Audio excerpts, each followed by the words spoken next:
This video I'm going to um discuss or talk about uh number one, what causes limp mode on EW10A, EW7A, and EW12J4 Peugeot engines, and how to diagnose and solve the problems.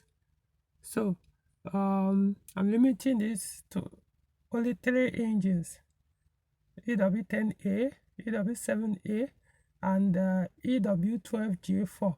Now for the EW12J4, I'm going to focus on the 3FY systems. If you don't know what I mean by 3FY EW12J4, just go to my YouTube videos.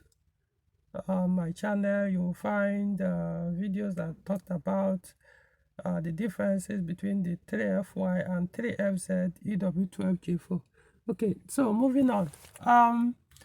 What usually causes limp mode on Peugeot vehicles with these three engine models are usually two factors. One is vacuum leak on the engine.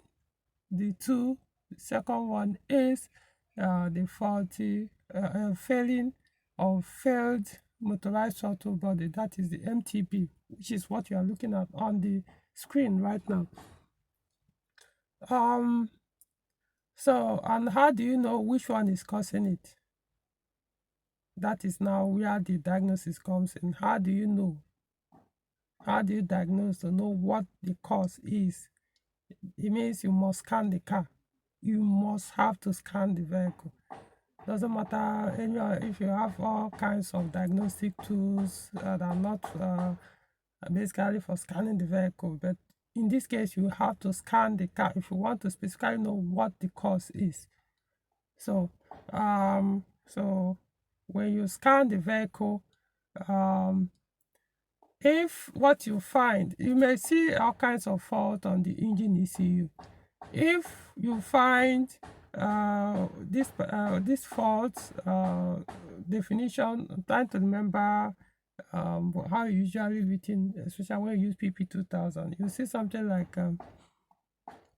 inlet manifold air leak, or the airflow leak, or air leak, or something like that. You see it, inlet manifold air leak or something, covalence or stop. I can't remember. But once you see it, you understand it has to do with vacuum leak.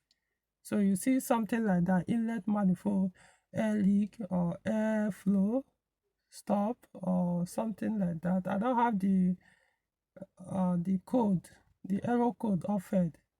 So once you see that, what it means is caused by the vacuum leak, usually on the intake manifold or the cylinder head covers, depending on the engine.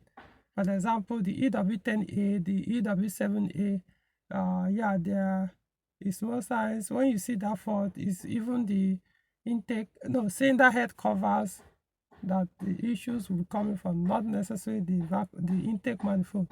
Then another third thing that can cause that leak is vacuum lines, or you could call it vacuum hoses that connects the engine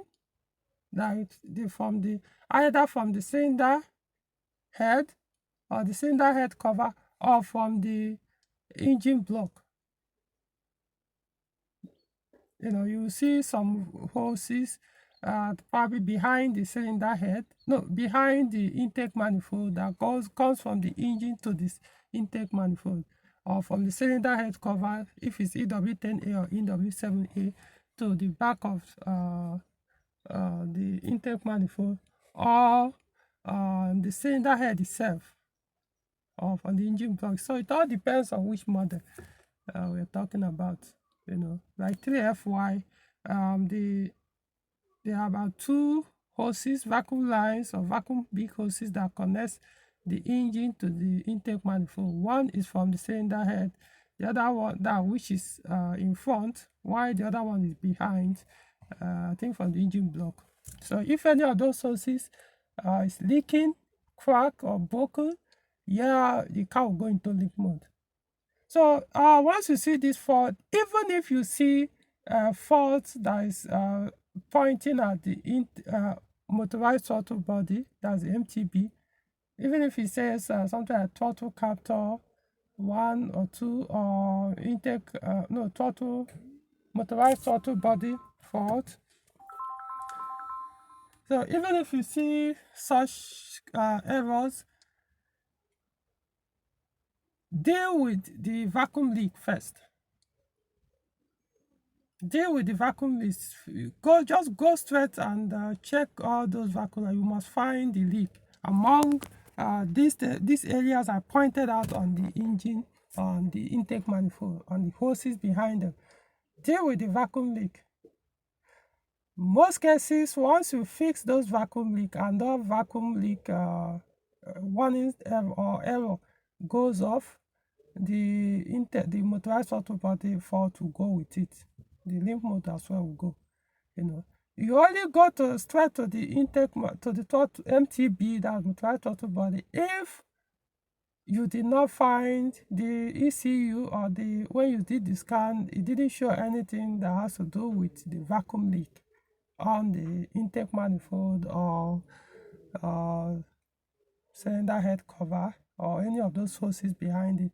Then and it's pointing at the intake, the motorized MTB, then yes, no point trying to test to find out if there is a leak. No need for that.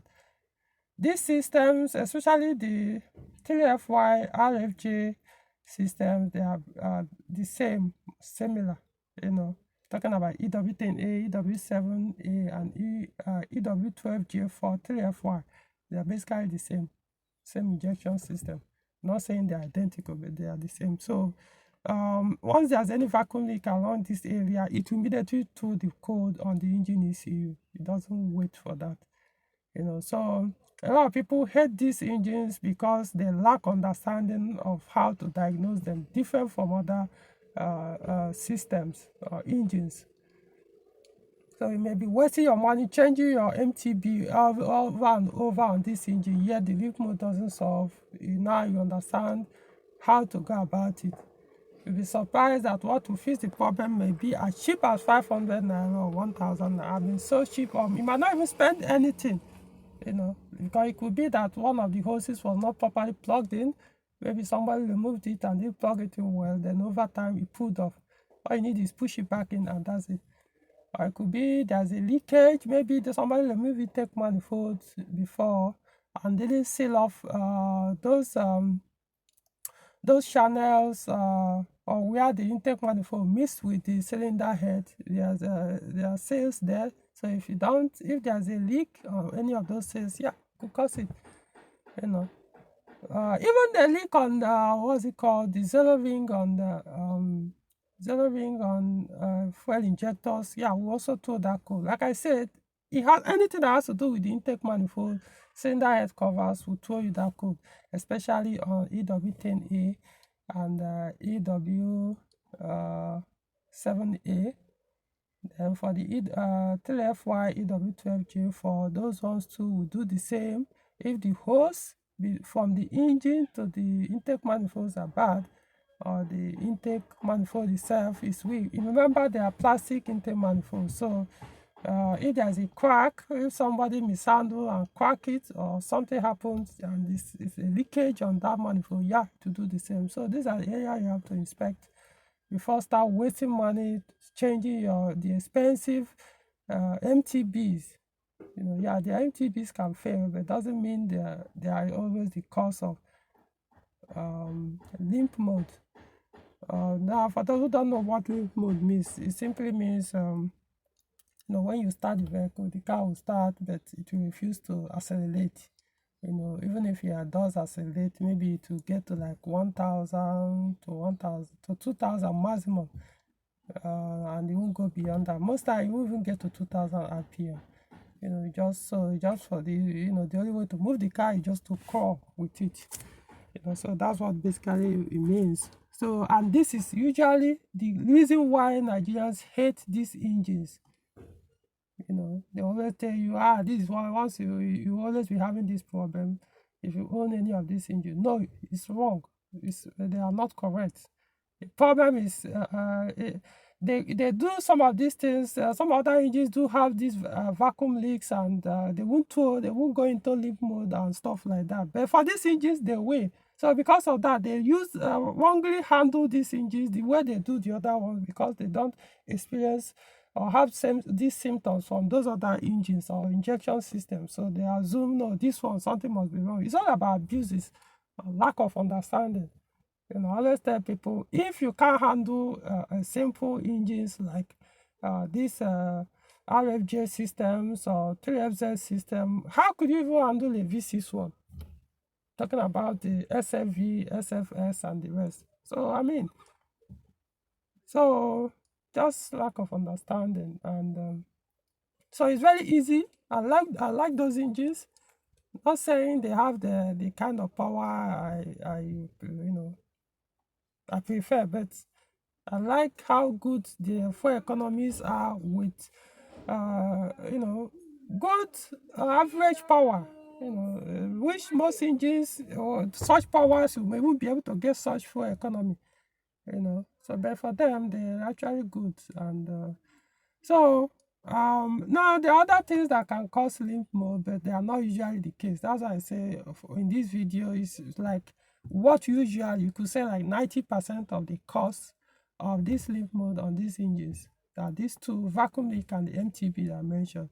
So other things that could cause it, which had barely happens, they do happen, but usually not area of focus. It's like if the engine ECU is bad, or of course, if you mess up the engine wiring harness, in that case, what's even the point diagnosing when your engine wiring harness is messed up?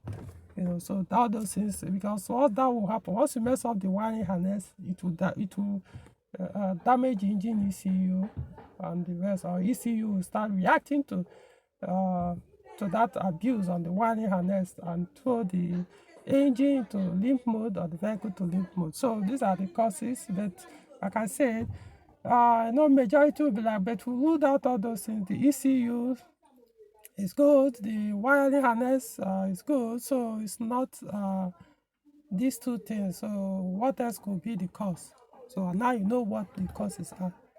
So these two causes I mentioned are like basically if there is no abuse on the car in terms of the wiring harness or the ECU, these two areas to focus. But like I say, it's hard than beating about the bush without, it could be this, it could be this. Plugging a scan tool, it will tell you immediately. I'm not talking about ordinary scan tool, I'm talking about professional scan tools like PP2000 and other similar ones. Immediately it will tell you what the problem is, and now you know which one to deal with depending on the fault you see. So that is it about this video, and hopefully people will be able to stop fearing these Peugeot vehicles with these engines. If you can't handle EW10A, EW12J4 engines, I think you are stuck already, because it means you can't even handle newer ones that have exceeded those engines or injection system. Talking about 508 and the rest and upward. So you need to start. You need to tell yourself: is this your last bus stop when it comes to using vehicles?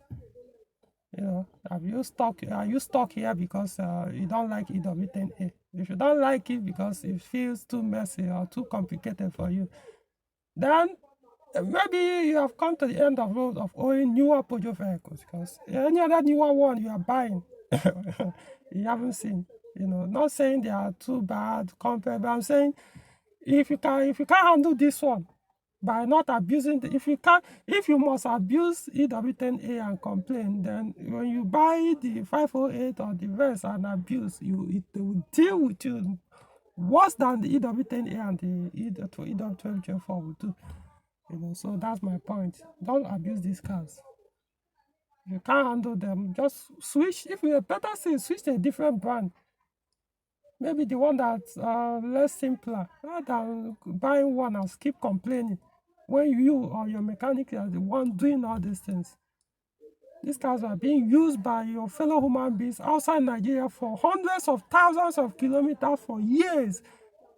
Immediately they come here without any issue, you start complaining. Oh, Peugeot messed up on this engine, this one happened, and this one happened. Yeah, the other people that used them before you didn't even see any of those faults. So what's wrong with this picture? It's not Peugeot and not other humans. All right.